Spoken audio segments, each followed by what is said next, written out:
Assalamualaikum warahmatullahi wabarakatuh. Sehat, sehat, sehat. Seger waras, Lur.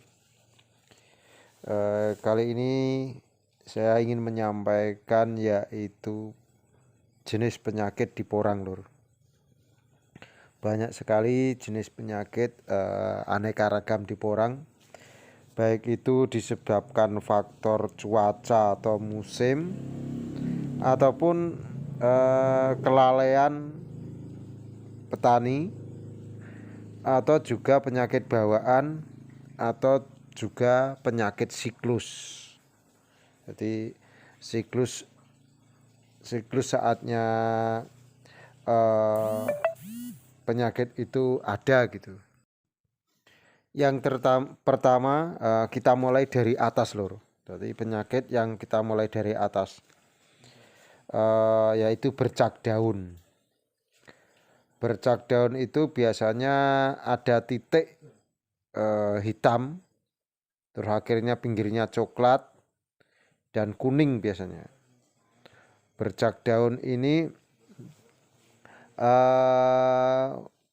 banyak disebabkan karena curah hujan tinggi bisa, atau kena pupuk. Ketika kita memberikan pupuk organik cair, semprotannya kurang pas, aplikasinya terlalu berlebihan, atau kena pupuk buatan pabrik, itu juga akan mengakibatkan bercak daun. Yang kedua yaitu daun bolong. Jadi dari bercak daun itu akan mengakibatkan daunnya bolong-bolong dan itu akan merembet kalau curah hujan tinggi. Karena tingkat keasaman kalau hujan malam hari itu cenderung lembab dan makin lebar akhirnya daunnya bolong. Itu perlu diatasi dengan pencegahan yaitu pupuk daun biar daunnya segar kembali dan tebal kembali. Yang ketiga yaitu daun lorek. Daunnya lorek. Sebagian ada garis-garis kuning atau bahkan sampai kecoklatan, garis agak merah. Itu kalau di Jawa istilahnya menteen. Kalau mentek ini sebenarnya efek dari pertumbuhan akar yang tidak sempurna atau akarnya bermasalah. Jadi kalau akarnya bermasalah akan terlihat dideteksi di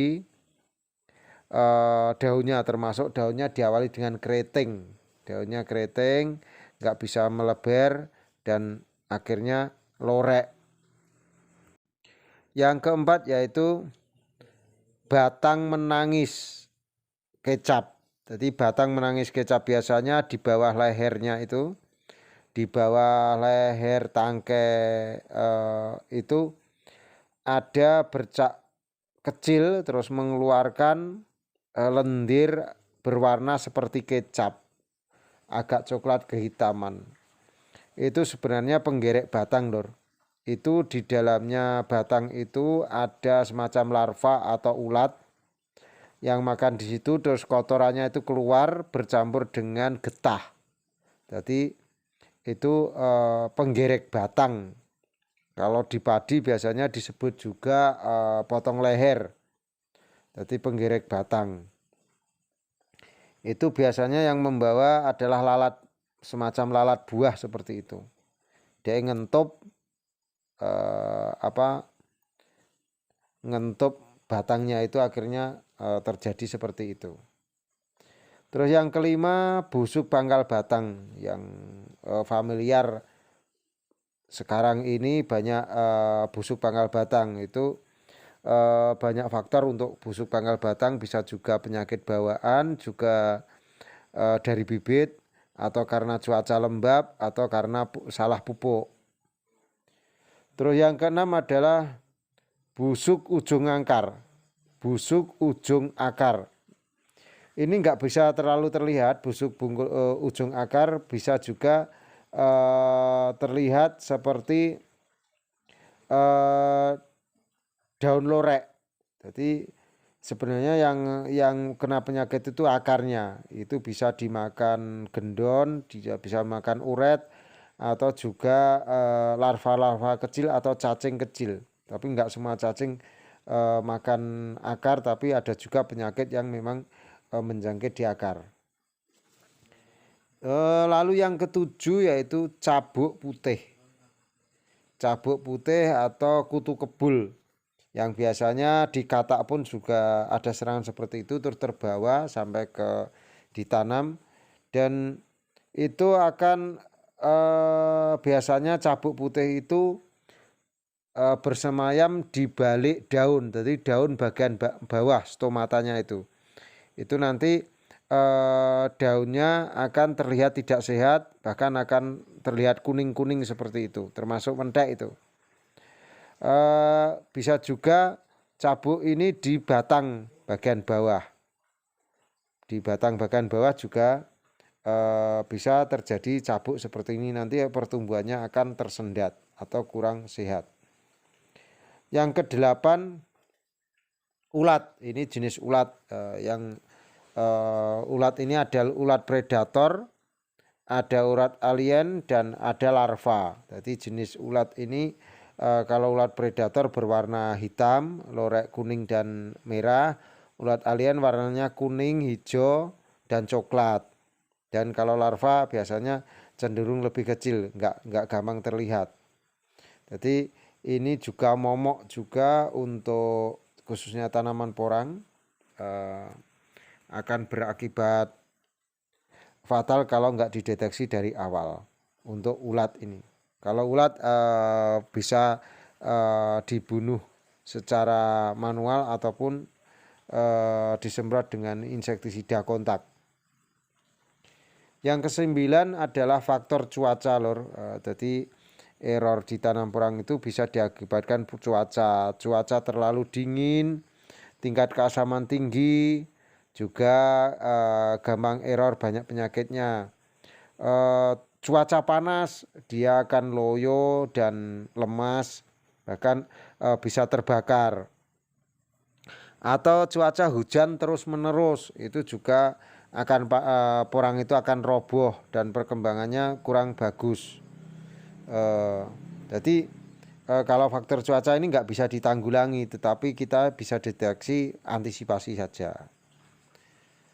Terus yang ke-10 yaitu katak berair. Ketika sudah mulai berkatak, biasanya katak itu akan mengeluarkan air atau setengah busuk gitu. Itu bisa disebabkan karena dosis pemberian semprotan pupuk organik cair terlalu berlebih atau overdosis, juga bisa mengakibatkan kataknya terlalu besar tetapi gampang rusak. Jadi itu dulur 10 jenis penyakit di porang. Yaitu yang pertama bercak daun, yang kedua adalah daun bolong, yang ketiga adalah daun lorek ataupun mentek, yang keempat batang menangis yang seperti kecap, yang kelima adalah busuk pangkal batang, yang keenam busuk ujung akar, yang ketujuh cabuk putih atau kutu kebul, yang kedelapan adalah ulat predator, ulat alien ataupun larva, yang kesembilan adalah faktor cuaca atau alam, yang ke-10 adalah katak berair. Semoga tanaman jenengan terhindar dari ini dan ini bisa diantisipasi lebih awal, yaitu sering dikontrol, paling enggak seminggu sekali atau seminggu 2 kali dikontrol walaupun enggak ada kegiatan, tapi perlu kalau ngontrol usahakan masuk ke tengah, lur. Karena biasanya yang pinggir-pinggir itu bagus, tapi yang tengah yang ada masalah. Jadi yang ada di tengah dari lokasi itu. Kalau ngontrol seperti itu, jangan cuma dilihat dari jalannya yang gampang, takut dengan tanah licin dan sebagainya, akhirnya enggak terkontrol. Lebih baik antisipasi dari awal, pencegahan daripada mengobati. Begitu dulur, semoga bermanfaat dan tetap semangat. Begitu dulur, jaga kondisi masing-masing dan tetap semangat. Petani itu bebas, petani itu cerdas. Wassalamualaikum warahmatullahi wabarakatuh. Suwun.